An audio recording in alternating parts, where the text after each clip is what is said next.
ஆண்டவராக இயேசு கிறிஸ்துவின் நாமத்தினாலே இந்த என்டைன் டீமின் நேயர்களுக்கு வாழ்த்துதல் சொல்கிறோம். தேவன் பயன்படுத்தும் ஊழியர்கள் இந்த சாட்சி நேரத்திற்கு உங்களை அன்புடன் வரவேற்கிறோம். பாருங்கள், இந்த தேவன் பயன்படுத்தும் ஊழியர் நிகழ்ச்சி முக்கியமாக நம்ம சந்திக்கிற ஊழியர்கள்லாம் பார்த்திங்கனாக்க ரொம்ப அருமையாக சாட்சியோடு வராங்க. நிறைய சாட்சிகளை, உயிர்ப்பிக்கிற சாட்சிகளை நம்ம பார்க்குறோம். இன்றைக்கி அப்படி தான் நம்ம மத்தியில் சிஸ்டர் அவர்கள் வந்திருக்கிறாங்க. அவங்கள பற்றி சொல்லுவாங்க. அவங்களுடைய சாட்சி உண்மையாகவே ஆச்சரியமாக இருக்கிறது. நீங்களும் கேளுங்களேன். இப்போ அவங்கள்ட்ட நம்ம பேசலாம். ப்ரைஸில் ஆடுமா? ப்ரைஸில் நீங்கள் எங்கேருந்து வரும்? ப்ரைஸில் உங்களை பற்றின கூட அறிமுகம் சொல்லுங்கள் நேயர்களுக்கு. என் பேர் விமலாங்க. நான் ஒரு இந்து குடும்பத்திலேருந்து பிறந்து வளர்ந்து வந்தவ. நான் ஒரு இந்து குடும்பத்தில், அதாவது எங்கள் அம்மா அப்பா எல்லாருமே ஒரு பயங்கரமான ஒரு வெறித்தனமான இந்து குடும்பத்தில் இருந்தவங்க. அப்பா கோயில் கட்டியிருக்காங்க. அம்மா எப்பயுமே டெய்லியும் வீடு முழுவதும் சாமி படத்தை வச்சு வணங்கினவங்க. அப்படி இருந்த ஒரு குடும்பத்திலிருந்து தான் தேவனுடைய கிருபையால் அவரால் தொடப்பட்டு நான் இப்போ ஆண்டருக்குள்ளே வந்திருக்கிறேன். இப்போ நான் கர்த்தருக்குள்ளே வாழ்ந்துட்டுருக்கிறேன். என்னுடைய சாட்சியை நான் சொல்கிறேன். என் சாட்சி எங்கேருந்து ஆரம்பிக்குதுன்னா, என்னோடய 6வது படிக்கிற அந்த வயசுலேருந்தே என்னுடைய சாட்சியை ஆரம்பிச்சிட்டார் தேவன். நான் ஒரு மிஷினரி ஸ்கூலில் படித்தேன். நெல்லிக்குப்பன்ற ஒரு சிறிய கிராமத்தில் டேனிஷ் மிஷன் ஹையர் செகண்டரி ஸ்கூலில் நான் படித்தேங்க. 6வது சேர்ந்தேன். அப்போ எனக்கு அந்த ஸ்கூல் எனக்கு புதுசாக இருந்தது. ஏன்னா நான் அது வரைக்கும் 5வது வரைக்கும் ஒரு கிராமத்தில் இருந்த ஒரு ஸ்கூலில் படிச்சிருக்கேன். எனக்கு தெரியாது எதை பற்றியும். ஆனால் நான் அந்த ஸ்கூலுக்கு வரும்பொழுது எங்கள் ஸ்கூலில் ஒவ்வொரு பாடத்தையும் தனித்தனியாக எடுப்பாங்க. அதாவது தமிழ், இங்கிலீஷ், சயின்ஸ் அப்படின்னு வரும்பொழுது ஒரு பாடம் எங்களுக்கு மாரல் சயின்ஸ்னு ஒரு கிளாஸ் எடுப்பாங்க. அதில் ஒரு டீச்சர் எங்களுக்கு மேக்ஸ் சொல்லித்தர டீச்சரே வருவாங்க. அவங்க கிளாஸ் வந்தால் எனக்கு ரொம்ப இன்ட்ரெஸ்டிங்காக இருக்கும். ஏன்னு சொன்னால் அவங்க நிறைய கதைகள் சொல்லுவாங்க. அதுவும் பைபிள்ல இருந்து இயேசு கிறிஸ்துவை பற்றி அவங்க நிறைய கதைகள் சொல்லிட்டு இருந்தாங்க. அப்போ எனக்குள்ள ஒரு எண்ணம், இப்படி ஒரு கடவுள் இருக்கிறாரா, நமக்காக மரித்து நம்மளுடைய பாவத்தை மீட்பு கொடுக்கறதுக்கு ஒரு கடவுள் இருக்கிறாரான்னு சொல்லிட்டு அந்த 6வது படிக்கிற எனக்கு 10-11 வயசு இருக்கும். அப்போ அந்த நேரத்தில் என் மனசில் அவ்வளோ ஒரு இன்ட்ரெஸ்ட் வரும். அதை டெய்லி கேட்கணும்னு நினைப்பேன் நான். அப்போ நான் நினைப்பேன், எங்கள் வீட்டில் இருக்கிற அம்மா வச்சுருக்கிற படம்லாம் அவ்வளோ தூரம் சாமி வச்சுருக்குறாங்க. ஆனால் ஒரு நாள் எந்த சாமி நமக்காக மறிச்சதா யாருமே சொல்லலை. அம்மா அவ்வளோ கஷ்டப்பட்டு ஸ்லோகம் பண்ணி எல்லாம் சாமி கும்பிட்றாங்க. ஒரு நாள் நமக்காக மறித்து நம்ம ஆத்மா ரட்சிப்புக்காக வர எந்த சாமி சொல்லலையேன்ட்டு அந்த ஒரு 6வது படிக்கிற அந்த சின்ன மூலையில் எனக்கு அதிகமாக ஆலோசனை வரும். அதனால் எப்போ அந்த மாரல் சயின்ஸ் பீரியட் வருதுன்னு சொல்லிட்டு நான் ரொம்ப இன்ட்ரெஸ்டாக பார்த்துட்டு இருப்பேன். அப்போ வரும்பொழுது தான் அவங்க எனக்கு இயேசு கிறிஸ்துவை பற்றி நிறைய காரியங்கள் சொல்லி கொடுத்தாங்க. அப்போ எனக்குள்ள இயேசு கிறிஸ்து என்னுடைய வாழ்க்கையை தொட்டார், என்னுடைய இருதயத்தை தொட்டார். அது வரைக்கும் நான் ஒரு விளையாட்டுத்தனமாக இருந்த ஒரு பொண்ணு, எல்லாரையும் போல இருந்தவ தான் நான். ஆனால் தேவனுக்குள்ளே வர ஆரம்பித்தோடனே அவருடைய அன்பு என்னை ரொம்ப பாதித்து என்னுடைய ஹார்ட்டை டச் பண்ணிச்சு.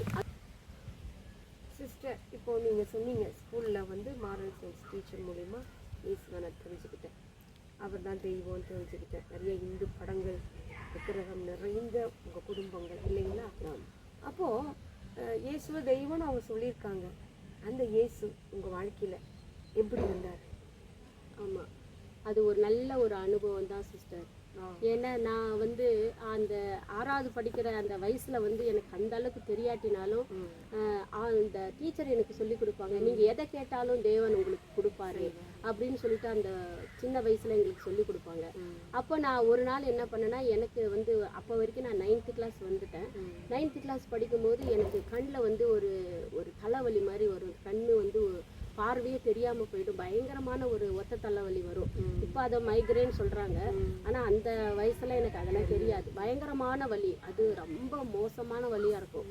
அப்போ நான் வந்து எங்கள் டீச்சர் சொன்னதை ஞாபகப்படுத்தி நான் கேட்டேன், எதை கேட்டாலும் நமக்கு கொடுப்பேன்னு சொல்கிறாருல்ல, அப்போ ஒருவேளை நம்ம ஏசப்பாட்ட கேட்டு பார்ப்போம் அப்படின்னு சொல்லிட்டு நான் ஒரு நாள் அம்மாலாம் பக்கத்தில் இருக்கும்பொழுது நான் அழுவுறதை பார்த்துட்டு அவங்களும் அழுகுறாங்க. ஆனால் அவங்களால அதை எதுவும் செய்ய முடியல. அப்போ நான் அவங்க முன்னாடியே எங்கள் டீச்சர் இப்படி சொல்லியிருக்கிறாங்கம்மா, நான் வந்து ஏசப்பாட்டை நான் கேட்க போகிறேன் அப்படின்னு சொல்லிட்டு நான் ஒரு நாள் முழங்கால் படிக்கிட்டு அவங்க முன்னாடியே அழுதுட்டு நான் இந்த தலைவலியோடு நான் கேட்கும்போது அந்த செகண்டே எனக்கு அந்த தலைவலி போயிடுது. ஆமா, அதிசயமா அற்புதம் செஞ்சார். அது வந்து எனக்கு கிட்டத்தட்ட ஒரு வருஷமா இருந்தது. ஆனா அதெல்லாம் 6வது வகுப்பு படி 9th கிளாஸ் வந்துட்டேன். அப்போ ஒரு ஸ்டூடெண்டா இருக்கும்போதே ஆண்டவர் உங்களுக்கு அதிசயத்தை. ஆமா, அப்போ நான் அந்த தலைவலியில இருந்து எனக்கு விடுதலை கிடைச்ச உடனே தான் தேவன் மேல எனக்கு ஒரு பற்றுதல் இன்னும் அதிகமாச்சு. ஓ, நம்ம டீச்சர் சொன்னது உண்மைதான், இந்த கடவுள் நம்மளுடைய ஜெபத்தை கேட்கறாரு அப்படின்னு சொல்லிட்டு அம்மாட்ட சொல்லிட்டு, ஆனா அம்மாட்ட நான் என்ன சொன்னேன்னா, நான் வந்து இது எனக்கு சுகம் கொடுத்துட்டாரு, நான் இதுக்கப்புறம் சர்ச்சுக்கு போவோமா அப்படின்னு சொன்னேன். அம்மா சொன்னாங்க, சரி போய் ஒரு நாள் போய் பார்த்துட்டு வா, சர்ச்சுக்கு போயிட்டு வான்னு. ஏன்னா அவங்க இன்னைக்கு சுகம் கிடைச்ச உடனே அவங்களும் சரி போ அப்படின்னு சொன்னாங்க. நான் அங்கே போயிட்டு என்ன பண்ணுவேன்னா, எனக்கு அங்கே சர்ச்சில் போன உடனே எனக்கு ஒரே அழுகை தான் வரும். அது என்னன்னு தெரியல, அந்த தேவனுடைய அன்பா என்னன்னு தெரியல. நான் அப்படியே பின்னாடி தான் உட்காந்துட்டு இருப்பேன். ஆனால் அழுவேன், ஏசப்பா எனக்கு என்னைக்கு அந்த முதல்ல போய் உட்காரணும் ஒரு ஆசை இருக்கு எனக்கு. முதல்ல போய் உட்காந்து தேவனை ஆராதிக்கணுமே, அவரோட அன்பு எனக்கு என்னன்னு தெரியல, அழுவேன். ஆனால் பக்கத்தில் உட்காந்துக்கிறவங்களாம் என்ன பார்ப்பாங்க, இந்த சின்ன பொண்ணு ஏன் உட்காந்து இப்படி அழுது, எதுக்குமா அழுவுற அப்படின்னு கேட்பாங்க. ஆனால் அது எனக்கு சொல்ல தெரியாது, அது தேவனுடைய அன்பு தான். அந்த அன்பு என்னுடைய இருதயத்தில் வந்துச்சுனாலே தானா கண்ணீராக வரும். அந்த மாதிரி தான் நான் தேவனை சந்தித்தேன். அதுலேருந்து எனக்கு தேவனுக்குள்ள ஒரு அவரு தான் எனக்கு எல்லாமேன்ற ஒரு ஆழமான ஒரு உணர்வுக்குள்ளார போய் ரொம்ப சந்தோஷம். உண்மையாகவே 9th ஸ்டாண்டர்டில் படிக்கும்போதே உங்களுக்கு இந்த அழுகை அது ஏன் அப்படின்னு தெரியல, ஆனால் ஒரு தேவ அன்புன்றது மாத்திரம் நீங்கள் ஃபீல் பண்ண முடிஞ்சது. அப்புறம் சிஸ்டர் ரொம்ப உண்மையாக ஸ்டூடெண்ட்ஸாக இருக்கும்போதே ஒரு ஏசப்பா மேலே ஒரு அன்பு வந்துச்சு இல்லைங்களா? ஸோ அதுக்கப்புறம் நீங்கள் தொடர்ந்து சர்ச்சுக்கு போனீங்களா, நாட்கள் எடுத்தீங்களா, அதை பற்றி சொல்லுங்கள். அதாவது நான் ஆண்டருக்குள்ளே நான் அந்த அன்பு எனக்கு அதிகமான உடனே எனக்கு எப்போ ஞாயிற்றுக்கிழமை வரும் நான் சர்ச்சுக்கு போகணுன்னு தான் நினைப்பேன். ஆனால் அம்மா எனக்கு பர்மிஷன் கொடுக்க மாட்டாங்க. ஏன்னா வீட்டில் வந்து அவங்க கும்பிடுற தெய்வம் வந்து அவங்க சொல்லுவாங்க, நம்ம தெய்வம் கிடையாது, அது வந்து நமக்குரிய தெய்வம் கிடையாது, அது வெளிநாட்டு கடவுள், அதெல்லாம் நம்ம கும்பிடக்கூடாது அப்படின்னு சொல்லி அம்மா எனக்கு சொல்றத பார்த்துட்டு அவங்க எனக்கு பர்மிஷன் கொடுக்க மாட்டாங்க. ஆனாலும் அவங்களுக்காக என்ன செய்வேன், நான் ஆண்டவர்கிட்ட கேட்பேன், அப்பா எனக்கு எப்பயாவது நான் இன்னைக்கு சர்ச்சுக்கு போகணும் அப்படின்னு சொல்லிட்டு கேட்டுட்டு அவங்க மனசை மாற்ற சொல்லி கேட்டு ஏதாவது ஒரு விதத்தில் எனக்கு பர்மிஷன் கொடுத்துருவாங்க. நான் சர்ச்சுக்கு போயிட்டு வந்திருக்கிறேன். அப்படியே வந்து நான் 10th கிளாஸ் 11th 12th முடிக்கிற வரைக்கும் ஒரே ஸ்கூலில் தான் படித்தேன். அப்போ அந்த நேரத்தில் உனக்கு இப்படி அப்படிமா இருப்பேன். அம்மா சொல்லும்போது அந்த கடவுளையும் கும்பிடுவேன், அப்புறம் ஸ்கூலுக்கு போனால் ஏசப்பாவையும் கும்பிடுவேன். அது சரியான ஒரு ரட்சிப்பு கிடையாது. ஆனாலும் தேவனுக்குள்ள அது ஆமாம், அந்த சூழ்நிலை நிமித்தம் அம்மா வந்து பொட்டு வச்சுக்க சொன்னால் வச்சுப்பேன். அது என்னென்னா இன்னொரு விஷயம், நான் ஸ்கூலில் வந்து அந்த பாட்டு பாடுறாங்க இல்லையா, இயேசு கிறிஸ்துவை பற்றி பாடுவாங்க அந்த காலையில் ப்ரேயரில். அப்போ என்ன பண்ணுவோன்னா அந்த பொட்டை எடுத்துகிட்டு போய் நிற்பாங்க அவங்ககிட்ட. ஏன்னா ஒரு கிறிஸ்டியனாக இருந்தால் தான் சேர்த்துக்குவாங்கன்னு எனக்குள்ள ஒரு எண்ணம். அதனால அந்த பொட்டை எடுத்துகிட்டு போயிட்டு நானும் கிறிஸ்துவ பொண்ணு தான் அப்படின்னு சொல்லிட்டு போய் கூட சொல்லி அவங்க கூட சேர்ந்து நான் தேவனை துதிச்சு, ஏன்னா பாட்டுன்னா எனக்கு ரொம்ப இஷ்டம். ஆமாம், அப்போ நான் அவங்களோட சேர்ந்து பாடுவேன். அதுதான் என்னை வந்து தேவனுக்குள்ளே இன்னும் அதிகமாக வளர வச்சுதுன்னு நான் நினைக்கிறேன். நிறைய எனக்கு தேவனுடைய பாடெல்லாம் பாட அந்த அன்பெல்லாம் இன்னும் அதிகமாச்சு. அப்படியே 12th கிளாஸ் முடிச்சுட்டு நான் காலேஜுக்கு போனேன். காலேஜுக்கு போகும்போது தான் எனக்கு அங்கே வந்து ஒரு எங்கே நான் போகிறேனோ ஆண்டவர் கரெக்டாக நம்மளை முன்குறித்தவர் இல்லையா, கண்டிப்பாக நம்மளை அழகாக வழி நடத்துகிறாருன்றதை நான் நல்லா வாழ்க்கையில் கண்டிப்பாக நான் எங்கெல்லாம் போகிறேனோ அங்கெல்லாம் எனக்காக ஒரு குரூப் என்னை வழி நடத்துறதுக்காகவே இருக்கும் பாருங்க. அதை நீங்கள் ஆமாம், ஸ்கூலில் இருக்கும்போது இந்த ஸ்கூலில் டீச்சருங்கெல்லாம் எனக்கு சொல்லி கொடுத்தாங்க. காலேஜுக்கு போன உடனே அது கும்பகோணத்தில் நான் போய் சேர்ந்தேங்க. அப்போ வந்து அங்கே போனாக்கா ஒரு ப்ரேயர் குரூப்பே அங்கே ஒரு ஸ்டூடெண்ட்ஸே எங்கள் 3rd இயர் பசங்கள்லாம் சேர்ந்து ஒரு ரூமில் எல்லாம் ப்ரேயர் பண்ணுவாங்க. அவங்களோட போய் நான் ஜாயின் பண்ணிக்கிட்டேன். அப்போ அங்கே எனக்கு இப்போ சொல்லி கொடுத்த ஒரு இங்கிலீஷ் லெக்சரர் வந்து என்ன பண்ணாங்கன்னா, அவங்க கிறிஸ்டியன், அவங்க வந்து எங்களெல்லாம் பார்த்துட்டு நான் எனக்கு எல்லாம் ஒரு எண்ணம் என்னன்னா எங்கள் ரூம்மேட்ஸ் எல்லாருமே ரட்சிக்கப்பட்டுட்டோம். அது எப்படின்னா நான் ஒருத்தி போயிட்டு என்ன பண்ணேன், எல்லாரும் தேவனுக்குள்ளே வரணும்னு ப்ரேயர் பண்ணுவேன். உங்கள் வாஞ்சி. ஆமாம், அந்த காலேஜில் படிக்கும்பொழுது அந்த பெஞ்சில் உட்காந்துருக்கும் போதெல்லாம் நான் என்ன செய்வேன் தெரியுமா, பக்கத்தில் இருக்கிற 16 பேர் உட்காந்துருப்போம், நான் ப்ரேயர் பண்ணுவேன். ஏசப்பா இந்த 3rd இயருக்குள்ளே இவங்க எல்லாருமே ரட்சிக்கப்படணும், எல்லாரும் வரணும் கர்த்தருக்குள்ளேன்ட்டு. அப்போ நான் என்ன பண்ணேன்னா அதே மாதிரி என்னுடைய ரூம்மேட்ஸில் 8 பேர் நாங்கள் ரட்சிக்கப்பட்டோம். அப்போ அந்த எங்கள் மேடம் வந்து எங்களை நல்லா வழி நடத்துனாங்க, அவங்க சர்ச்சுக்கெல்லாம் கூப்பிட்டு போனாங்க. அப்பா அம்மாக்கெல்லாம் சொல்லாமலே நான் என்ன பண்ணிட்டேன், ஒரு டிபிஎம் சர்ச்சு தான் அது, பெந்தகோஸ்தே சபையில் அவங்க எங்களை கூட்டிகிட்டு போயிட்டு கடைசி நாள் 3rd இயர் முடித்து நாங்கள் வீட்டுக்கு வர்றதுக்கு முந்தின நாள் ஞானஸ்தானம் எடுத்துக்கிட்டேன். நான் அதெல்லாம் அப்பா அம்மாவுக்கெல்லாம் தெரியாமல் தான் எடுத்தேன். ஆனால் நான் வந்து ஞானஸ்தானம் எடுத்தோடனே நம்ம ஒரு பெரிய கிறிஸ்தவங்களாயிட்டோம் அப்படி பெரியதான் நினைச்சிருக்கேன். ஆமாம், ஆனால் வீட்டுக்கு வந்த பிறகு தான் என்னோட வாழ்க்கையை பயங்கரமான ஒரு சூழ்நிலையாச்சு. ஏன்னா ஞானஸ்தானம் எடுத்துகிட்டு வந்த உடனே வந்த உடனே என்ன பண்ணிடுச்சுன்னா, எனக்கு முறைப்படி நான் ஆண்டவருக்குள்ளே வளர்றதுக்கு இப்போ எனக்கு யாரும் கிடையாது. காலேஜில் இருந்த வரைக்கும் ஒரு ப்ரேயர் செல் இருந்துச்சு, என்னை வளர்த்தாங்க, டீச்சர் இருந்தாங்க, அவங்க எங்களுக்கு சொல்லி கொடுத்தாங்க. நான் வீட்டுக்கு வந்தவுடனே வீட்டில் இருக்கிற முறைப்படி நான் நடந்தாகிற சூழ்நிலை வந்துச்சு. அப்போ எனக்கு ரொம்ப கடினமாக இருக்கும். அம்மா எனக்கு பர்மிஷனே கொடுக்க மாட்டாங்க வீட்டுக்குள்ளே உட்காந்து ப்ரேயர் பண்ணுறதுக்காக. ஞானஸ்தானம் எடுத்துக்கிட்டீங்க இல்லைங்களா? இப்போது பைபிளில் பார்த்தோன்னா இயேசு பவுல் ஞானஸ்தானம் எடுத்துக்கிட்டேன். அப்புறம் பார்த்திங்கன்னா அவருக்கு ஒரு சோதனை வந்துச்சு இல்லைங்களா? சோதனை என்பது எதுக்காகன்னா, நாம் இன்னும் அந்த ஏசப்பாவில் நிலைத்து நிற்கிறதுக்காக தான் சோதனை வருது. ஜீசஸ்க்கே சோதனை வந்துச்சு இல்லைங்களா, கடவுள் தான். ஸோ அதை மாதிரி உங்களுக்கும் அப்படி ஏதாவது ஒரு சோதனை வந்துச்சுங்களா? கண்டிப்பாக நிறைய சோதனை அனுபவித்தேன். அது வரைக்கும் காலேஜில் இருந்த வரைக்கும் சந்தோஷமான வாழ்க்கை தான் எனக்கு. நம்ம இஷ்டத்துக்கு ப்ரேயர் பண்ண முடியும், சர்ச்சுக்கு போக முடியும். ஏன்னா ஹாஸ்டலில் இருந்ததால் என்னை யாரும் கேட்க மாட்டாங்க, அம்மா அப்பா பக்கத்தில் இல்லாதால நான் நல்லா ப்ரேயர் பண்ணிட்டு இருந்தேன். சர்ச்சுக்கு போயிட்டு அந்த காலேஜில் இப்போ உங்களுக்கு நல்ல ப்ரேயர் செல் இருந்தது. அதனால நாங்கள் எல்லாரும் ஒன்றா கூடி எப்போ நினைச்சாலும் ப்ரேயர் பண்ணுவோம். ஆனால் வீட்டுக்கு வந்தோடனே அது வாழ்க்கையை தலைக்கீழாச்சு எனக்கு. வீட்டுக்கு வந்தாக்கா எனக்கு அம்மா வந்து வீட்டில் பர்மிஷனே கொடுக்க மாட்டாங்க ப்ரேயர் பண்ணுறதுக்கு. ஏன்னா நீங்கள் வந்து எங்கள் ரூம்லலாம் சாமி இருக்குது, படம் இருக்குது, நீங்கள் பண்ணக்கூடாதுன்னுவாங்க. ஆனால் எங்கள் வீட்டில் வந்து வெளியில் தான் டாய்லெட் ரூம் இருந்துச்சு. அதனால நான் என்ன பண்ணுவேன்னா அங்கே போயிட்டு தண்ணியை திறந்து வச்சுட்டு அங்கே தான் முட்டி போட்டு நான் ஜெபம் பண்ணுவேன். எவ்வளோ ஆமாம், டாய்லெட் ரூமில் தான் நான் சாயந்தரமும் காலையிலையும். இயேசுவும் எக்காரணத்தை கொண்டும் உங்கள் குடும்பத்திற்காக நீங்கள் விட்டு கொடுக்கல. நான் அவங்க வந்து இல்லைன்னு சொன்னாலும் நான் என்ன பண்ணேன், தேவனை வந்து நான் விட்டு கொடுக்கவே இல்லை. எனக்கு ரட்சிப்புன்னு நல்ல ஒரு சால்வேஷன் கிடைச்சதுன்னா டாய்லெட் ரூமில் தான். அதை தான் நான் சொல்லுவேன். நீங்கள் உண்மையாகவே இன்னைக்கு மனம் திறந்து சொல்கிறது. நிறைய கிறிஸ்தவர்கள் இப்போ சொல்கிறாங்க, எனக்கு ஜெபிக்கவே நேரம் இல்லை. எங்கள் வந்து இன்னைக்கு கிறிஸ்டின்ஸ் வீட்டில் கூட பிள்ளைங்க வந்து ஜெபிக்க நேரம் இல்லை, நாங்கள் நிறைய ஒர்க் பண்ணுறோன்னு சொல்கிறாங்க. ஆனால் நீங்கள் ஒரு இன்னும் பேக்ரவுட்லேருந்து வந்துட்டு இன்னைக்கு வந்து எனக்கு ஜெபிக்க தடையாக இருந்தாலும் என் ஜெபத்தை விடலைன்னு சொல்கிறது இன்னைக்கு அநேகரை வந்து கிறிஸ்தவர்களை தட்டி எழுப்புகிற ஒரு உங்கள் சாட்சி வந்து ரியலி குட்.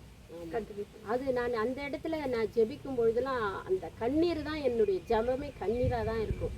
நான் அப்போ கேட்பேன், ஆண்டவரே நான் சுதந்திரமாக எப்போ உங்களை நான் ஆராதிப்பேன், நல்லா சுதந்திரமாக பண்ணுறது எனக்கு எப்போ கிடைக்கும். என்னுடைய எண்ணெல்லாம் அப்போ எல்லாரும் ரட்சிக்கப்பட்டாங்கன்னா நானும் குடும்பத்தோட ஜெபம் பண்ணுவேன்ல அப்படின்னு சொல்லிட்டு ஒரு எண்ணம் இருந்துக்கிட்டே இருக்கும். அது நல்ல வாலிப வயசு எனக்கு.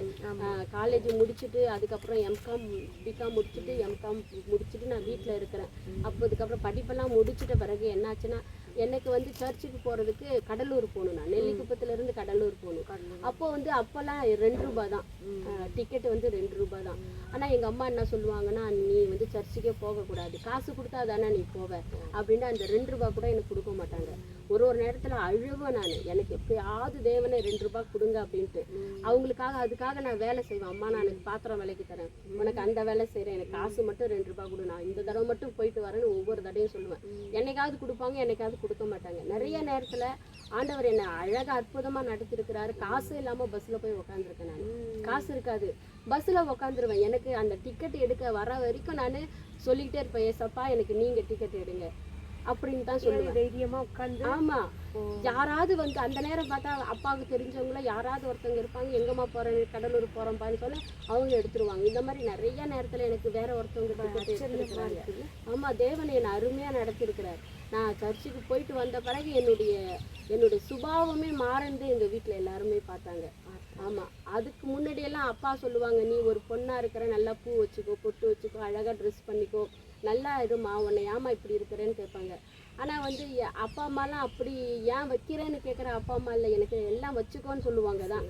ஆனாலும் எனக்கு அதுலெல்லாம் விருப்பம் கிடையாது. தேவனுக்குள்ள எனக்கு அந்த ஒரு ஆண்டவர் என்னுடைய மனவாளனாவே நான் நினைச்சிருக்கிறேன். அந்த காலேஜ் படிக்கிற நேரத்துல என்னுடைய மனவாளன் இயேசு தான். எனக்கு கல்யாணம்னாக்கா தேவனோட இருக்கிற அந்த ஒரு விவாகம் தான். ஒரு பக்தி வைராக்கியமா வாழ்ந்துருக்கிறீங்க. அது என்னுடைய தேவனுடைய அன்பு தான் என்னை அந்த வழி நடத்துச்சு.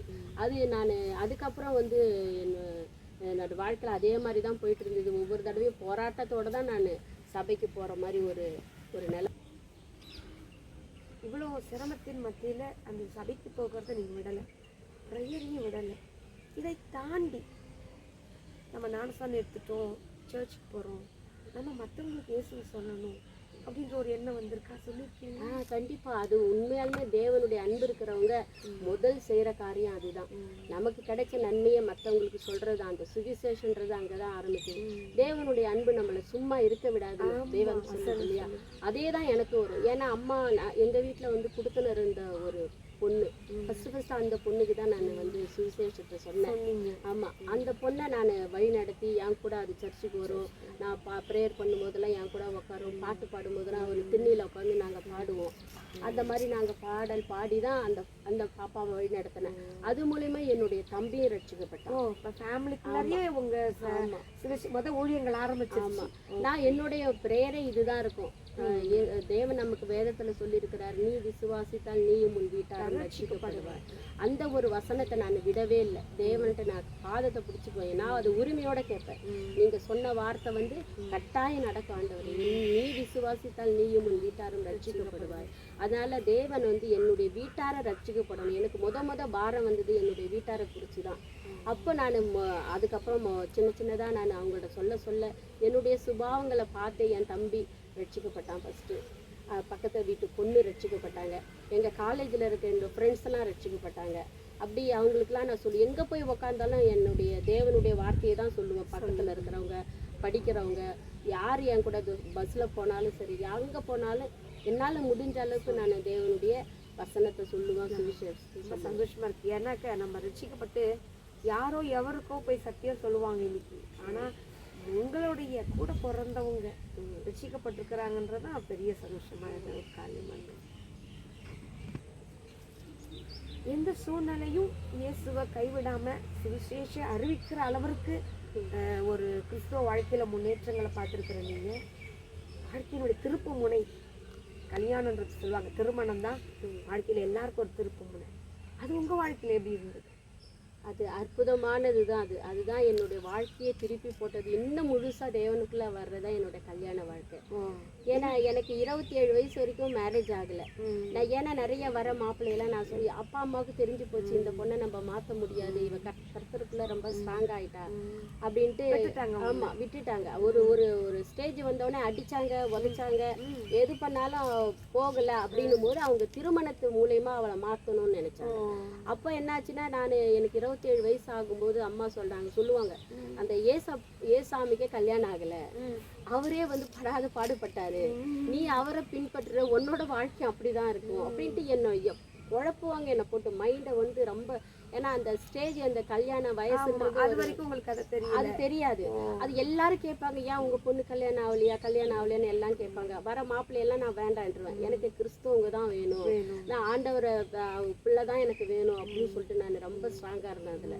அப்போ அந்த கடைசி நேரத்துல வந்து நானே வந்து அவங்க அளவுக்கு அவங்களுக்கு கீழே வந்துட்டேன். இதுக்கப்புறம் நமக்கு கல்யாணம் ஆகாது, இவங்க அப்படி போட்டு என்னை போட்டு குழப்புவாங்க. அப்போ வந்து அவங்க என்ன சொன்னாங்க, கடைசியா ஒரு நாள் வந்து இப்போ என்னுடைய கணவர் தான் முதல்ல வந்து பெண் பார்க்க வந்தது என்ன. ஆமா, அவங்க வீட்டில இருந்து வந்தாங்க. நான் ஸ்கூல்ல அப்போ ஒர்க் பண்ணிட்டு இருந்தேன், ப்ரைவேட் ஸ்கூல்ல. அப்போ என்னை வந்து கூப்பிட்டாங்க, அண்ணன் வந்து கூப்பிட்டாங்க. நான் அப்பயே கேட்குறேன், வந்திருக்கிறது யாருன்னு. எனக்கு கொஞ்சம் சந்தேகமாக இருக்குது. அது இந்த மாதிரி பெண் பார்க்க தான் வந்திருக்கிறாங்கம்மா, வா, நான் கிறிஸ்டியனா அப்படின்னு கேட்டேன். அதெல்லாம் தெரியாது, நீ வந்து முன்னாடி உட்காரு, அதுக்கப்புறம் பேசிக்கலாம் அப்படின்ட்டாங்க. அப்புறம் நான் வீட்டுக்கு வந்த உடனே எங்கள் அம்மா, நீ நகையை போடு, புடவையை கட்டு, அதை செய் இதை செய்யினாங்க. எனக்கு அதெல்லாம் விருப்பம் இல்லை. ஆனாலும் அம்மாவுக்காக, ஆமாம், அவங்களுக்காக நான் பண்ணிட்டு உக்காந்தேன். ஆனால் அவருங்க வந்து என்னோட கணவரும் அவங்க அப்பா அவங்க கூட இன்னொருத்தவங்களும் வந்திருந்தாங்க. அவங்க வந்து என்ன பண்ணாங்க, என்னுடைய கணவர் நேரடியாக அன்னைக்கு கேட்டார், என்ன உங்களுக்கு பிடிச்சிருக்கா அப்படின்னு. எனக்கு வந்து எனக்கு என்ன சொல்கிறது, அவர் முகத்தையே நான் பார்க்கல, உண்மையாக அதுதான், முகத்தை நான் பார்க்கல, அவருடைய செருப்பை மட்டும்தான், ஷூ மட்டும்தான் பார்த்தேன். நல்லா ஹைட்டாக இருப்பாங்க அவங்க, அதை மட்டும்தான் பார்த்தேன். நான் அம்மாவை உள்ளேருந்து பார்க்குறாங்க, என்னை பார்த்துட்டு தலையாட்ட சொன்னாங்க. ஏன்னா இதுக்கப்புறம் உனக்கு கல்யாணம் ஆகாது அப்படின்னு மிரட்டுறாங்க, இப்படி கை காட்டி மிரட்டுறாங்க, நீ தலையாட்டு அப்படின்னு இப்படி இப்படி செய்ய சொல்கிறாங்க. நானும் இப்படி செஞ்சுட்டேன், அவ்வளோதான். 4 நாள் கழிச்சு என்கேஜ்மெண்ட்டு முடிஞ்சிருச்சு. என்கேஜ்மெண்ட் பண்ணிட்டாங்க. அதெல்லாம் நான் கேட்கல, இவங்க எதுவுமே கேட்க விடலை என்ன. அவங்க வந்து பேசவும் இல்லை, நானும் போய் பேசுறது கிடையாது. என்கேஜ்மெண்ட் முடிஞ்சு போச்சு. அப்போல்லாம் ஃபோன் வசதி கிடையாது இல்லையா. அப்போ என்கேஜ்மெண்ட் முடிஞ்சு போச்சு. முடிஞ்சு போகும்போது அவர் என்ன பண்ணாருன்னா, ஒரு அட்ரஸ் கொடுத்துட்டு போனார்.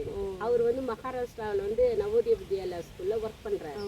அப்போ அவர் வெளியூரில் இருக்கிறதால எனக்கு அப்போல்லாம் ஃபோன் இல்லாதால ஒரு அட்ரஸ் மட்டும் கொடுத்துட்டு எனக்கு வந்து ஒரு ஃபோட்டோ மட்டும் கொடுத்தாரு. அந்த ஃபோட்டோவில் தான் அவரை நான் உண்மையாக சொல்கிறேன், இது அந்த ஃபோட்டோவில் தான் அவர் நல்லா பார்த்தேன்னு.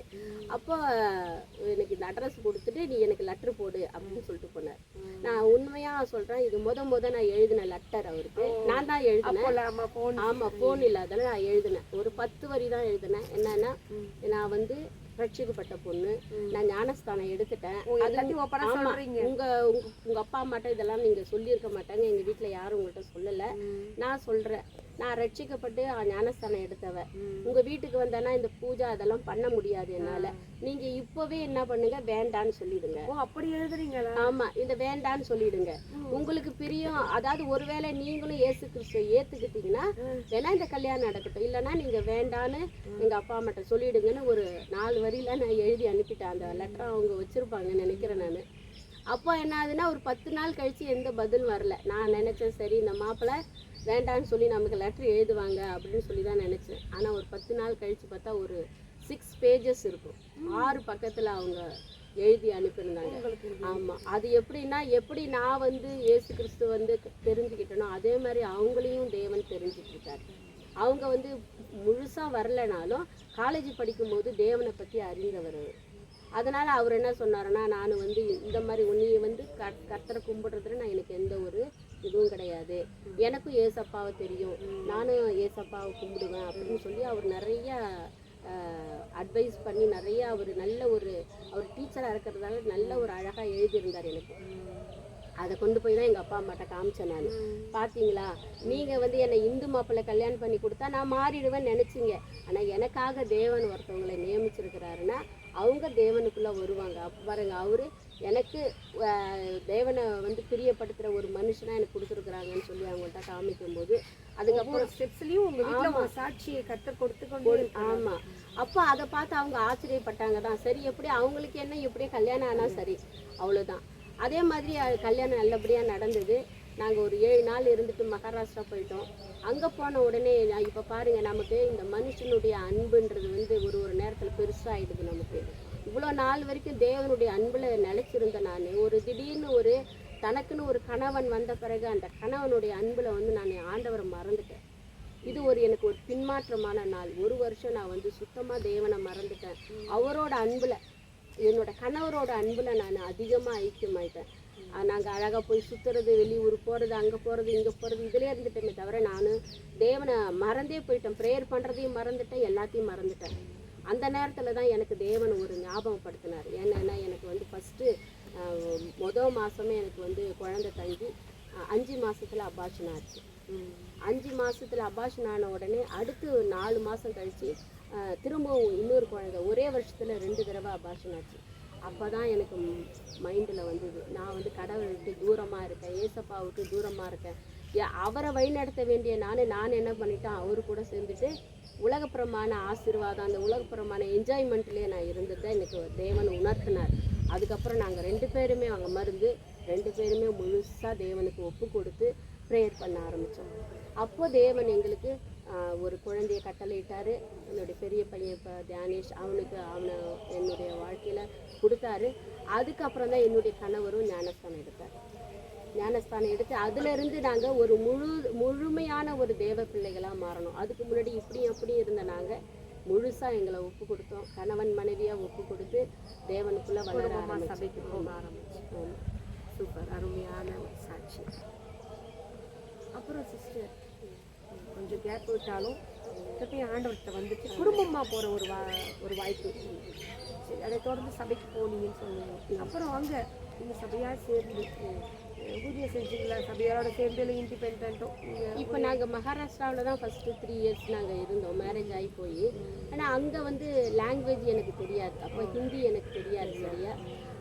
ஹிந்தி நான் கொஞ்சம் கொஞ்சமாக கற்றுக்க ஆரம்பித்த பிறகு நாங்கள் என்ன பண்ணோன்னா, அந்த சபை எங்கே இருக்குதுன்னு தெரியாமல் ஹிந்தியில் நடக்கிறதால அந்த அளவுக்கு புரியாதால நாங்கள் வீட்லேயே ப்ரேயர் பண்ணுவோம். வீட்லேயே தான் ஃபஸ்ட்டு நாங்கள் ப்ரேயர் பண்ணிகிட்டு இருந்தோம். அப்போது வந்து அங்கே இருக்கிற ஒரு மேடம் வந்து ஒரு கிறிஸ்டியன் மேடம் எங்களோட வீட்டில் சேர்ந்துக்கிட்டு நாங்கள் ஒரு 2-3 பேர் சேர்ந்து வீட்லேயே நாங்கள் ஜெபம் பண்ணிகிட்டு இருந்தோம். அதுக்கப்புறம் அவருக்கு வந்து ட்ரான்ஸ்ஃபர் வந்து நாங்கள் வந்து ஆந்திராவுக்கு வந்தோம். ஆந்திராவில் வந்த பிறகு தான் இன்னும் நல்ல ஒரு கர்த்தருக்குள்ள எங்களுக்கு வளர்கிறதுக்கு ஒரு கிருபை கொடுத்தாரு. அங்கே நாங்கள் ஹிந்தியை கற்றுக்க தேவன் கிருபை கொடுத்தாரு. அதே மாதிரி ஆந்திராவுக்கு வந்து 11 வருஷம் நாங்கள் ஆந்திர பிரதேசில் இருந்தோம், நல்கொண்டா டிஸ்ட்ரிக்டில் இருந்தோம். அப்போ வந்து தெலுங்கு ஃபுல்லாக நான் கற்றுக்க ஆரம்பித்தேன். நான் ஸ்கூலில் ஒர்க் பண்ணதால் அங்கே தெலுங்கில் எனக்கு தெலுங்கு நல்லா கற்றுக்க கிருபை செஞ்சார். அங்கே தெலுங்கு சபைக்கு போக ஆரம்பித்தோம். அங்கேயும் நல்ல தேவன் எங்களை வழி நடத்தினார். எங்களுடைய ஊழியமே அங்கே என்னன்னு சொன்னாக்கா, நாங்கள் சபைக்கு போகிறது மட்டும் இல்லை, நாங்கள் வந்து மாணவர்கள் மத்தியில் ஊழியம் செய்ய ஆரம்பித்தோம். நாங்கள் 2 பேருமே டீச்சராக இருந்ததால், ஆமாம் டீச்சராக இருந்ததால் நாங்கள் சப்ஜெக்டில் வந்து கண்டிப்பாக எந்த பாடம் நடத்தினாலும் அதில் ஏசப்பா கொண்டு வந்துடுவோம். எங்கள் கணவராகட்டும் நானாகட்டும், நாங்கள் ஒரு சின்ன விஷயம் எங்கே வந்தாலும் அதில் தேவன் தான் வருவார். தேவனை பற்றி சொல்லும்பொழுது பசங்கள்லாம் அவ்வளோ இன்ட்ரெஸ்டாக கேட்பாங்க, அதை பற்றி நிறையா கேட்பாங்க. அதாவது நாங்கள் அந்த நவோதயா ஸ்கூலுன்றது ஒரு ரூரல் ஏரியாவில் இருக்கிறது தான்.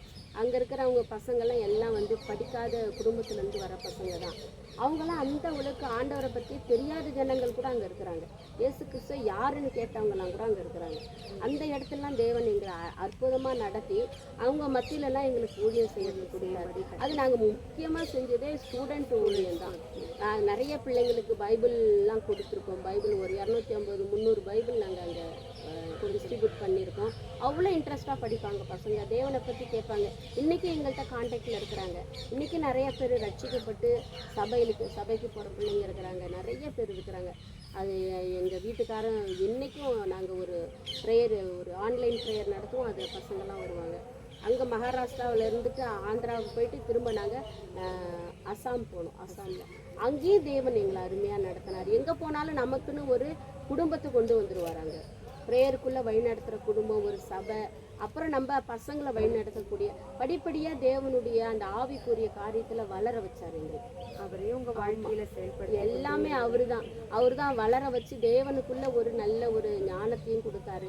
அதுக்கப்புறம் எங்களுடைய பிள்ளைங்களை பெரியவன் பேர் தியானேஷ், சின்ன பையன் பேர் வந்து விபினேஷ், 2 குழந்தைங்களை எங்களுக்கு அருமையாக கொடுத்தாரு. தேவனும் அவங்களையும் நல்லா ஞானத்தில் வளர்க்க கிருபை செஞ்சார். அப்படி நாங்கள் எங்கள் வாழ்க்கை வந்து முழுசாக ஊழிய பாதை தான், அதுவும் ஸ்டூடெண்ட் ஊழியம் தான்.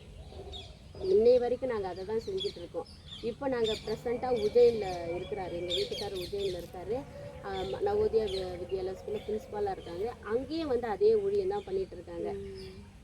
வாலிபர்கள் தேவனுடைய கையில் இருக்கிற குறுமையான அம்பு. ஆமாம், அந்த அம்புகளையெல்லாம் நீங்கள் பயன்படுத்துறது ரொம்ப சந்தோஷமாக இருக்குது. நீங்கள் பிறந்து வளர்ந்ததெல்லாம் தமிழ்நாட்டில், ஆனால் உங்களுக்குன்னு ஒரு வாழ்க்கை கிடைக்கும் போது நீங்கள் வட மாநிலத்தில் இருந்திருக்கிறீங்க, குடும்பமாக ஊழியம் செய்துட்டு இருந்திருக்கிறீங்க. ஸோ அந்த ஊழியம் செய்யும்போது உங்களோட ரொம்ப டிஸ்டர்ப் பண்ணியிருக்கிறாங்க, அது வந்து உங்களால் மறக்கவே முடியல அப்படின்ற ஒரு சம்பவம் ஏதாவது இருந்துச்சுன்னா எங்களோட பகிர்ந்துக்கிறீங்க. முடிஞ்ச அளவுக்கு எங்களுக்கு அந்த மாதிரி அதிகமான பிரச்சனைகள் ஒன்றும் வரல. வட மாநிலத்தில் வந்து நாங்கள் பெரியவங்க மத்தியில் ஊழியம் செய்யலை, ஸ்டூடெண்ட் மத்தியில் ஊழியம் செஞ்சதால் அந்த அளவுக்கு பிள்ளைங்க வந்து எதிர்ப்பு தெரிவிக்கல. நாங்கள் ஸ்டூடெண்ட் மத்தியில் ஊழியம் பண்ணுறதால அது ஒரு பெரிய அதிகமாக எழுப்புதல் ஒன்று. நாங்கள் டீச்சராக இருக்கிறதால நாங்கள் என்ன சொல்கிறோமோ அதை கேட்க வேண்டிய சூழ்நிலை இருப்பாங்க பசங்க.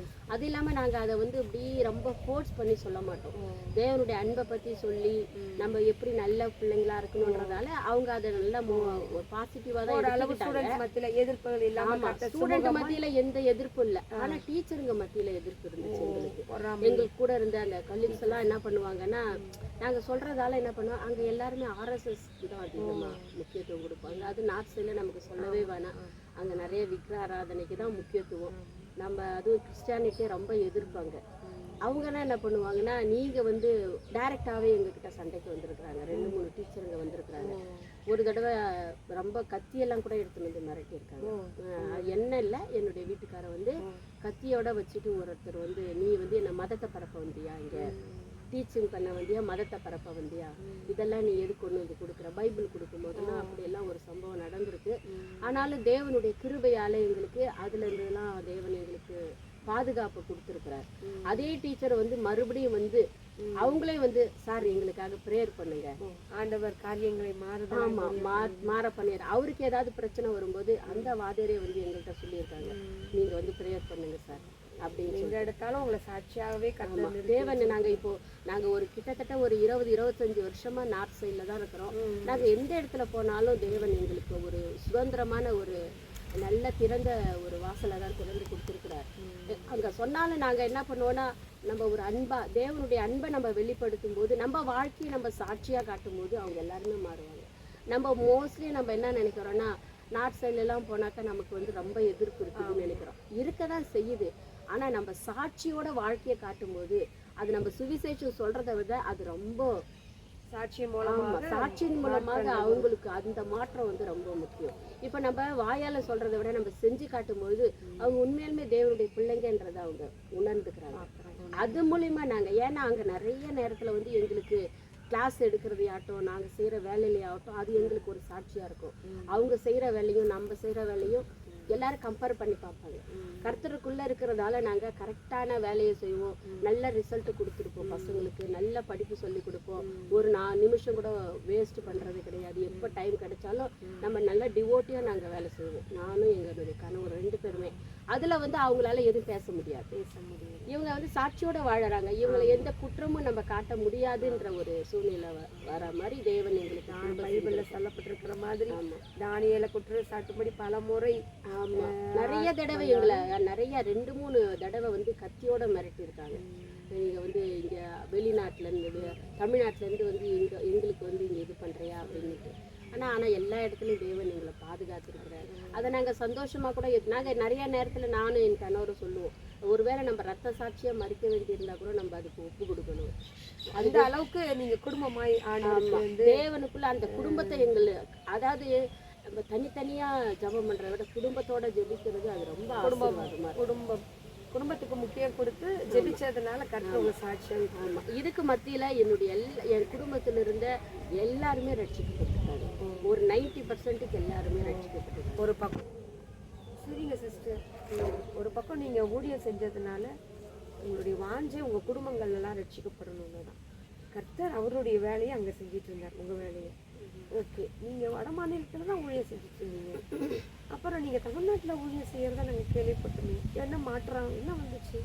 ஆமாம், நான் வந்து ரொம்ப நாளாக என்னுடைய இருதயத்தில் ஒரு எண்ணம் இருக்கும். அதாவது வயசானவங்க, ஒரு அப்பா அம்மாவால் கைவிடப்பட்ட பிள்ளைங்க, அது இல்லாமல் பிள்ளைகளால் கைவிடப்பட்ட அப்பா அம்மாக்கள். இப்போ அதிகமாக நம்ம பார்க்க முடியும் வயதானவங்க பிள்ளைகளால் கைவிடப்பட்டவங்க.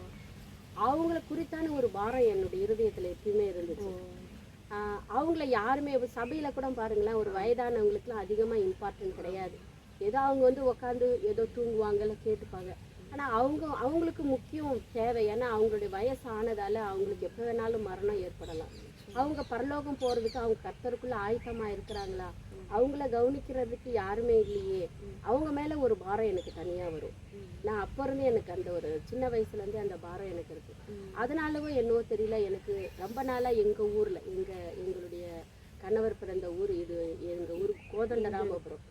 எங்கே இருக்குது? இது தமிழ்நாட்டில் இருக்கிற கடலூர் டிஸ்ட்ரிக்டில் இருக்குது. குள்ளஞ்சாவடிக்கு கடலூருக்கு மத்தியில் இருக்கிறது. அங்கே ஒரு சின்ன கிராமம், அது கரைமேடுன்ற ஒரு கிராமம். பெரிய வட மாநிலத்தில் ஊழியெல்லாம் செஞ்சுட்டு எப்படி வந்து அதுதான் கிராமத்துக்குள்ள உங்க மனநிலைமை எப்படி இருந்துச்சு? உண்மையாலுமே அது வந்து ஒரு கேள்விக்குறிதான். என்னன்னா தேவனுடைய கிருபையால் எங்கள் கிட்டத்தட்ட ஒரு 6 லாங்குவேஜ் கற்றுக்க எங்களுக்கு கிருபை செஞ்சார். எங்கெல்லாம் நாங்கள் போகிறோமோ அந்த லாங்குவேஜ் எல்லாம் கற்றுக்கிட்டோம். மனசுக்குள்ளே எனக்கு ஒரு எண்ணம் இருக்கும், நமக்கு தேவன் பெரிய பெரிய லாங்குவேஜை கற்றுக்கிறதுக்கு கிருபை செய்கிறாரு, ஒருவேளை நம்மளை பெருசாக பயன்படுத்த போகிறாரு, நம்ம அந்த இடத்துல போய் நம்ம பெரிய ஊழியம் செய்ய போகிறோம் நாங்கள் நினச்சிட்டு இருந்தோம். ஆனால் என்னன்னு தெரியல, ஒரு 8 மாதமாக நான் இந்த கரமேட்டில் தான் வந்து ஊழியம் செய்கிறேன். எப்படி வந்தீங்க? எப்படி வந்ததன் காரணமாக நீங்கள் இப்போ நம்ம ஒரு 7 இயர்ஸ்க்கு முன்னாடியே நாங்கள் இங்கே ஊழியத்தை ஸ்டார்ட் பண்ணோம். ஆனால் ஊழியத்தை ஸ்டார்ட் பண்ணி ஒரு சின்னதாக ஒரு இது மாதிரி தான் போட்டு வச்சுருந்தோம்.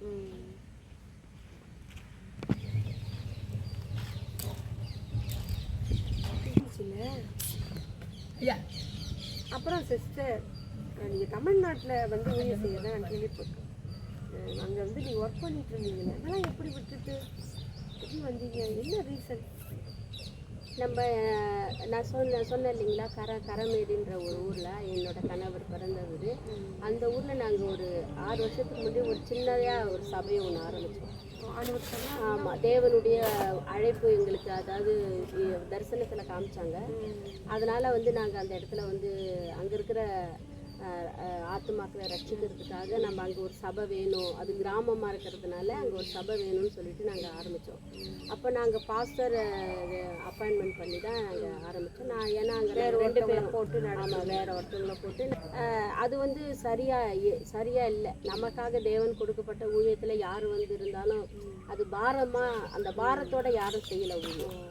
அப்போ தான் அப்படியே நான் யோசிச்சுக்கிட்டே இருந்தேன், யார் தேவனை அழைச்சிட்டு வருவார். நாங்கள் எப்பயுமே ஜெபம் பண்ணுறது எப்படின்னா, தேவனே அந்த இடத்துல ஊழியம் செய்யறதுக்கு ஒரு ஊழியக்காரரை அனுப்புங்க அப்படின்னு தான் ப்ரேயர் பண்ணுமே தவிர, நமக்கு கொடுக்கப்பட்ட ஊழியம். ஆமாம், அது வரைக்கும் எனக்கு அந்த ஒரு எண்ணமே இல்லை எங்களுக்கு. நம்ம வந்து எப்படியா இருந்தாலும் ரிட்டையர்மெண்ட் ஆன பிறகு நம்ம போயிட்டு ஊழியம் பண்ணலாம் அப்படின்னு தான் இருந்துச்சு. ஆனால் தேவனுடைய அழைப்பு வந்து நம்ம எது சொல்ல முடியாது இல்லையா, தேவன் எந்த நேரத்தில் நமக்காக என்ன காரியம் வச்சுருக்கிறாருன்னு.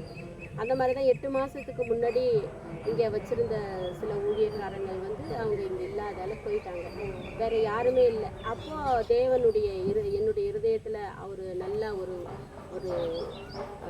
உணர்வை கொடுத்தாரு எனக்கு.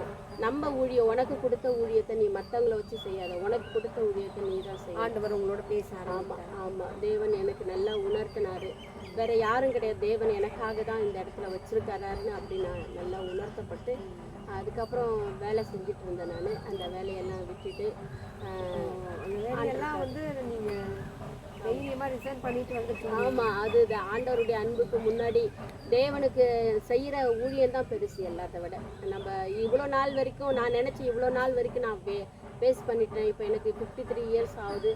ஆனால் வந்து தேவன் இது வரைக்கும் நான் செஞ்சதெல்லாம் பெருசாக நினச்சிட்டு இருந்தேன், பெரிய ஊழியம் நம்ம பண்ணிட்டு இருந்தோன்னு.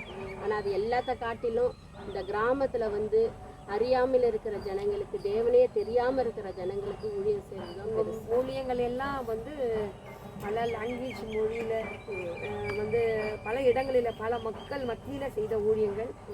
இப்போது ஆண்டவர் இப்போ கடைசி காலத்தில் ஒரு கிராமத்தில் ஊழியம் செய்கிறேன்னு சொல்கிறீங்க,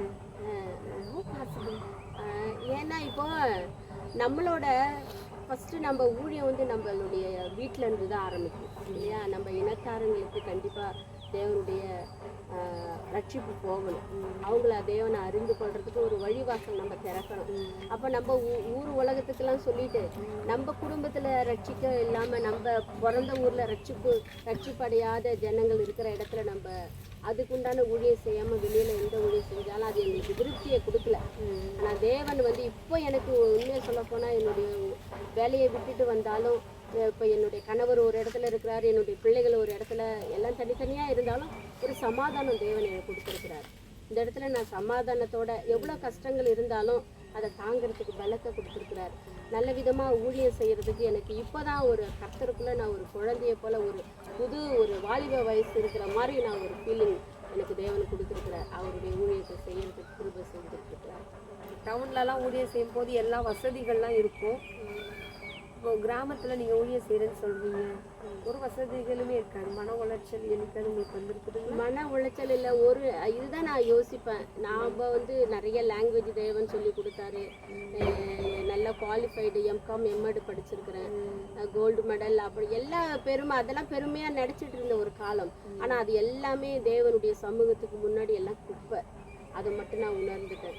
நம்மளுடைய லக்ஸரி லைஃபு, நம்ம இது நாள் வரைக்கும் வாழ்ந்த வாழ்க்கை, அதெல்லாம் நமக்காக வாழ்ந்துருக்குறோம். ஆனால் தேவனுக்காக வாழும்போது பாருங்கள், அப்போஸ்தலர் காலத்தில் இருந்த ஊழியக்காரங்கெல்லாம் எப்படியெல்லாம் கஷ்டப்பட்டு ரத்த சாட்சியாக மறித்து அந்த ஊழியத்தில் இருந்தவங்க, இதெல்லாம் இப்போ நமக்கு இருக்கிற பாடுகள்லாம் ஒன்றுமே கிடையாது. இதெல்லாம் சும்மா நம்மளுடைய கஷ்டத்தை தான் நம்ம நினைக்கிறோமே தவிர, அப்போ ஊழியம் செஞ்சுட்டு போனவங்கள மாதிரிலாம் நம்ம இன்னும் ஊழியம் செய்யலை. அந்த மாதிரி ஒரு ஊழியம் செய்யணும். தேவன்கிட்ட நான் கேட்குறது அதுதான், எனக்கு பலத்தை கொடுங்கப்பா, பாட அனுபவிக்க எனக்கு பலத்தை கொடுங்க. ஒவ்வொரு நாளும் உமக்காக இது நாள் வரைக்கும் நான் என்னுடைய பாதி லைஃப்பை நான் வேஸ்ட் பண்ணிட்டேன். இன்னும் பாதி லைஃப்பை உமக்காக நான் வாழணும் அப்படின்னு சொல்லி தான் தேவனுடைய கிருபையால் இந்த கிராமத்தில் ஊழியம் செஞ்சுட்ருக்கேன். உண்மையாலுமே உங்கள் சாட்சி வந்து கேட்குற ஒவ்வொருடைய இருதயங்களையும் நிச்சயமாய் அசைக்கும் என்பதில் ஒரு சந்தேகமும் இல்லை. சரிங்க சிஸ்டர், இப்போது அந்த கிராமத்தில் ஒரு சர்ச் கட்டி நீங்கள் அதில் இப்போ நீங்கள் தான் நடத்தி கொண்டிருக்கிறீங்க. இன்னைக்கு பைபிளில் பெண்கள் ஆண்டவருடைய ஊழிய நாட்களில் பெண்கள் நிறைய மறைமுகமாக பொருள் உதவி நிறைய செஞ்சுருக்குறாங்க. ஆனால் இந்த கடைசி நாட்களில் பெண்களும் ஊழியக்காரர்களாக எழுந்திருக்கிறதுல வந்து ரொம்ப சந்தோஷம். உங்கள்கிட்ட ஒரு கேள்வி கேட்குறேன். எழுப்புதலை குறித்து எல்லாரும் எழுப்புதலை குறித்து பெரிய தலைவர்கள்லாம் சொல்லிட்டு இருக்காங்க. ஒரு பெரிய எழுப்புதல் வரும், ரட்சிப்பு வரப்போகுது, எல்லாரும் ஒரே டைமில் மனம் திரும்ப போகிறாங்க. அதை குறித்து உங்களுடைய ஐடியா என்ன? ஆமாம், கடைசி காலத்தில் தேவன் சொன்ன மாதிரி பின்மாறி மழையை ஊற்றும்போது நமக்கு ஒரு பெரிய எழுப்புதல் இருக்குது. கட்டாயம். என்னை பொறுத்த வரைக்கும் நான் இந்த கிராமத்தில் வந்ததால் இங்கே எல்லாருமே அறியாமல் இருக்கிற ஜனங்க தான், படிப்பறிவில்லாத ஜனங்க தான். அவங்க மத்தியில் எழுப்புதல் வரும்போது ஜெபிக்காத ஜனங்க ஜெபிப்பாங்க. ஏன்னா வந்து எழுப்புதல்ன்றது வந்து சபையிலேருந்து தான் ஆரம்பிக்கும்னு சொல்லுவாங்க இல்லையா? அப்போ நான் என்னை பொறுத்த வரைக்கும் இங்கே படிக்காத ஜனங்கள் அவங்க வந்து என்ன செய்வாங்கன்னா வேதத்தை வாசிக்க போகிறாங்க. அது அவங்களுக்குள்ள ஒரு எழுப்புதல் வரும். ஜெபிக்கவே தெரியாத ஜனங்க ஜெபிப்பாங்க. ஒரு தேவனையே தெரியாத ஜனங்கள் கர்த்தரே தெய்வம்னு சொல்லிட்டு சபைக்கு வர காலம். அந்த மாதிரி ஒரு எழுப்புதல் கட்டாயம் எங்கள் கிராமத்தில் வரும் நான் விசுவாசிக்கிறேன். அதுக்கும் எங்களை தேவன் ஒரு சின்ன ஒரு கருவியாக எங்களை பயன்படுத்தணும். இந்த இடத்துல வந்து தேவன் வந்து எழுப்புதலுக்காக எங்களையும் ஆகட்டும் எங்கள் சபை விசுவாசிகளையும் தேவன் பயன்படுத்துறது தான் ஒவ்வொரு தடவையும் அவர்கிட்ட நாங்கள் ப்ரேயர் பண்ணிகிட்ருக்கோம். கண்டிப்பாக. அப்புறம் சிஸ்டர், கண்டிப்பாக எல்லா கிறிஸ்தவர்களுக்கான முக்கியமான கேள்வி இது. இயேசு கிறிஸ்து வருகிறாருன்னு எல்லா கிறிஸ்தவர்களும் நம்புகிறாங்க. அதில் உங்களுடைய கருத்து என்ன? கட்டாயம் இயேசு கிறிஸ்து வருவார். அவர் நம்ம மனவாளனாக வருவார், நம்ம மனவாட்டியாக சந்திக்க போகிறோம். அந்த நாளுக்காக தான் நம்ம எதிர்பார்த்துக்கிட்டு இருக்கிறோம். அதுக்காக தான் நான் என்னை எல்லாத்துலேயுமே எடுத்துக்கினா என்னுடைய சபை மக்களை வச்சு தான் நான் பேச முடியும். ஏன்னா நான் சபையோட ஒன்றிட்டேன். இப்போ என்னுடைய சபையில் இருக்கிறவங்களாம் வயதானவங்க தான், ஆனால் அவங்க கர்த்தருக்குள்ள குழந்தைங்க, ஒரு ஆவிக்குரிய குழந்தைங்க. ஒரு 4-5 விசுவாசி எனக்கு தேவன் கொடுத்தாலும் அவங்கள வருகைக்கு கொண்டு போகிறது தான் ஆயத்தப்படுத்தணும். அதுக்காக தேவனை எங்களை ஆயத்தப்படுத்தணும். என்ன ஆயத்தப்படுத்தணும்? அவங்கள வழிநடத்தி கர்த்தருக்குள்ளே கொண்டு போகணும். கட்டாயம் அந்த வருகையில் நம்ம எல்லாரும் இருக்கணும். நம்ம ஆமாம், தேவனை கொடுக்குற எல்லா விசுவாசிகளும் இருக்கணும். எல்லா ஆத்துமாக்களும் வருகையில் வரணும். யாரும் கைவிடப்பட்டு போகக்கூடாது. அவருக்காக நம்ம மனவாட்டியை காத்திருக்கணும். புத்தி உள்ள கண்ணியா நம்ம காத்திருக்கணும். நிச்சயமாக காத்திருக்கும் போது தான் நம்ம அந்த வருகையில் பங்காடுவோம். ரொம்ப அழகாக பொறுமையாக கிட்டத்தட்ட நிறைய கேள்விகளுக்கு ரொம்ப அழகாக பதில் சொன்னீங்க. இன்னொரு கேள்வி கூட உங்கள்கிட்ட நாங்கள் கேட்க விரும்புகிறோம். உங்களுடைய எதிர்கால திட்டம் இப்படியே கிராமத்திலே ரன் பண்ணிட்டு போகிறதா என்ன திட்டம் நினச்சிட்டு இருக்கிறீங்க? ஆண்டவர்னு சொல்லியிருக்கிறார். அழைத்தவர் உண்மை உள்ளவர், கட்டாயம் அவர் நடத்துவார். அவர் இதை முன்குறித்து வச்சிருக்கிறார். இது நாங்கள் வந்து ஒரு ட்ரஸ்ட்டாக ஆரம்பிச்சிருக்கிறோம். யெகோவா ஷாலோம் ட்ரஸ்ட்டாக தான் ஆரம்பிச்சிருக்கிறோம். அது கீழே நிறைய காரியங்களை செய்யணும்னு எங்களுடைய விருப்பம். அது தேவனுடைய சித்தம் இருந்ததுன்னா கட்டாயம் நடக்கும். அதில் எங்களுடைய விருப்பம் வந்து ஒரு ஹோம் கட்டி ஒரு அநாத ஆசிரமம் கட்டணும். அது ஒரு மினிஸ்ட்ரியாக நடக்கணும். அதுக்கப்புறம் ஏழை பிள்ளைங்களுக்கு ஸ்கூல் ஒன்று ஓப்பன் பண்ணணும். நாங்கள் டீச்சராக இருந்ததால் ஒரு ஸ்கூல் ஒன்று ஓப்பன் பண்ணி இலவசமாக பிள்ளைங்களுக்கு நல்ல ஒரு கல்வியை கொடுக்கணும். அது எங்களுடைய எதிர்கால திட்டம். நல்ல ஒரு ஹாஸ்பிட்டல் கட்டணும், நிறைய பேருக்கு உதவி செய்யணும். தேவன் சொல்லியிருக்கிற மாதிரி நற்கிரியைகள் செய்து அவருடைய நாமத்தை மகிமைப்படுத்தணும். அது எங்களுடைய விருப்பம். எங்களுடைய விருப்பத்தையும் தேவன் அறிந்திருக்கிறார். அது தேவனுடைய சித்தமா இருந்தா கட்டாயம் தேவன் செய்வார். நிச்சயமா நிச்சயமா நல்ல ஆசைகள் தான் கர்த்தர் உங்களுக்கு கொடுத்திருக்கிறார். அருமையான சகோதரி, ரொம்ப அழகா நீங்க பதில் சொல்லிட்டு வந்தீங்க. உங்களோட சாட்சியை நிறைய பேர் பார்த்துட்டு இருக்கிறாங்க. நிறைய பேர் பார்த்துட்டு இருக்கிறதுனால பெண்களாகிய நமக்கு என்ன சொல்ல விரும்புறீங்க? நேயர்களுக்கு என்ன சொல்ல விரும்புறீங்க? கடைசி காலத்துல தேவன் பெண்களை அதிகமா பயன்படுத்துறார், அது மட்டும் நிச்சயம். நம்ம எந்த விஷயத்துல நம்ம பலவீனமா ஆயிடக்கூடாது. நம்ம பலகீனமாகி நம்மளால எதையும் முடியாதுன்னு நினைக்கக்கூடாது. தேவன் நம்ம கூட இருக்கும் பொழுது கட்டாயம் அவருக்கு என்ன சித்தமா இருக்குதோ அவர் நம்மளை கொண்டு செய்ய வைப்பார், பெரிய காரியங்களை செய்ய வைப்பார். அதுதான் நான் கேட்டுக்கிறேன். எல்லாருடைய பெண்கள், அதாவது கிறிஸ்துவ பெண்கள், தேவனை அறிந்து கொண்ட எல்லா பெண்களுக்கும் நான் சொல்லிக்கிற ஒரே ஒரு விஷயம், எதை குறித்து நீங்கள் கவலைப்படாதீங்க, கலங்காதீங்க. தேவன் நம்ம கூடவே இருக்கிறார். ஒரே ஒரு விஷயத்த மட்டும் நீங்கள் தேவன்கிட்ட சொல்லுங்கள், கர்த்தாவே நீங்கள் என்னுடைய கரத்தை பிடிச்சு கொள்ளுங்க, நான் உங்கள் கரத்தை பிடிக்க வேணாம். நம்ம ஒருவேளை ஆண்டவருடைய கரத்தை பிடிச்சோன்னா கைவிட்டுடுவோம், நம்ம சூழ்நிலை மாறும்பொழுது நம்ம கைவிட்டுடுவோம். ஆனால் தேவன் நம்மளுடைய கரத்தை பிடிச்சாருன்னு வச்சுக்கலாம், ஒருபோதும் கைவிட மாட்டார். அப்போ அவருடைய பாதையில நம்ம நடந்து போகிறதுக்கு தேவன் கிருபை செய்வார். அவர் நம்மளுடைய கரத்தை பிடிக்க ஒவ்வொரு பெண்களாகிய நாமும், கிறிஸ்துவ பிள்ளைகளாகிய எல்லாம் கேட்டுட்டு இருக்கிற எல்லா கிறிஸ்துவ பிள்ளைகளுக்கும், தேவனை அறிந்து கொண்ட எல்லா பிள்ளைகளுக்கும் நான் கேட்டுக்கிற ஒரே ஒரு காரியம், தேவன் மேலே அன்பாக இருங்க. தேவனுக்குள்ளே நிரந்தரமாக அவருக்குள்ளே கனி கொடுக்குற மரமாக இருக்கணும். அவருடைய அன்பு நமக்குள்ளே இருக்கும் பொழுதே நம்மளை சும்மா இருக்கவே முடியாது. அவருடைய அன்பு நம்மக்கிட்ட இருந்ததுன்னா நம்ம சும்மா ஏதோ சாப்பிட்டோமா போனோமா வந்தோமான்னு இருக்க மாட்டோம். கட்டாயம் தேவனுக்காக ஒரு பெரிய காரியத்தை செய்யறதுக்கு தேவன் நமக்கு கிருபை செய்வார். அதற்காக தேவனுக்கு நன்றி சொல்கிறேன். சிஸ்டர், ஃபைனலாக ஒரு ஜெபம் பண்ணி இந்த நிகழ்ச்சியை நாங்கள் முடிக்க விரும்புகிறோம். ஜெபம் பண்ணுறீங்க சார்? ஸ்தோத்திரம் ஆண்டவரே, உம்மை துதிக்கிறோம் ராஜா, உமக்கு நன்றி செலுத்துகிறோம். கிருபையுள்ள தேவனே, இரக்கமுள்ளவரே, அண்ட சராசரங்களை படைத்த உன்னதமான தேவனே, உமக்கு நன்றி அப்பா.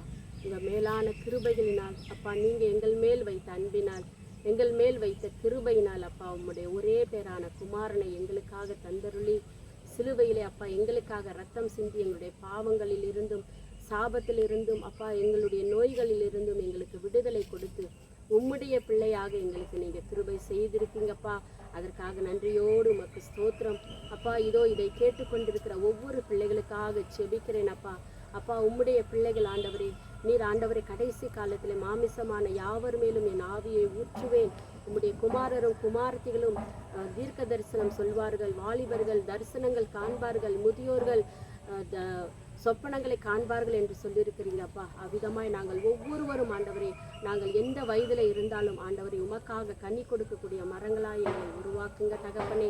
இதை கேட்டுக்கொண்டிருக்கிற ஒவ்வொரு தேவ பிள்ளைகளையும் ஆசீர்வதிங்க, பலப்படுத்துங்க ஆண்டவரே. இதோ சகோதரியை கூட உடைய கரத்தில் ஒப்பு கொடுக்கிறேன், அவங்க ஊழியத்தை ஒப்பு கொடுக்கிறேன் ஆண்டவரே. எந்த டைம் டிவியில் இருந்து அவர்கள் செய்து கொண்டிருக்கிற பெரிய காரியங்களை ஆசீர்வதிங்க, அவங்க ஊழியங்களை ஆசீர்வதிங்க, அவங்க மூலமாக தகப்பனை பெரிய காரியங்களை செய்யுங்கப்பா. நீங்களே எல்லாவற்றையும் மகிமைப்படுங்க அப்பா. உங்களுடைய திருக்கரத்தில் எல்லாவற்றையும் ஒப்பு கொடுத்து ஜெபிக்கிறோம். இயேசு கிறிஸ்துவின் நாமத்தில் ஜெபிக்கிறோம், ஜீவனுள்ள நல்ல தகப்பனே, ஆமென். Thank you sister. உங்கள் ஊழியங்களை ஆசீர்வதிக்க நாங்கள் தொடர்ந்து ஜெபித்துக் கொள்கிறோம். நேயர்களாகிய உங்களுக்கும் இயேசு கிறிஸ்துவ நாமத்தினாலே நன்றி கூறுகிறோம். God bless you. கர்த்தர் உங்களை ஆசீர்வதிப்பாராக. ஆமென். ஆமென்.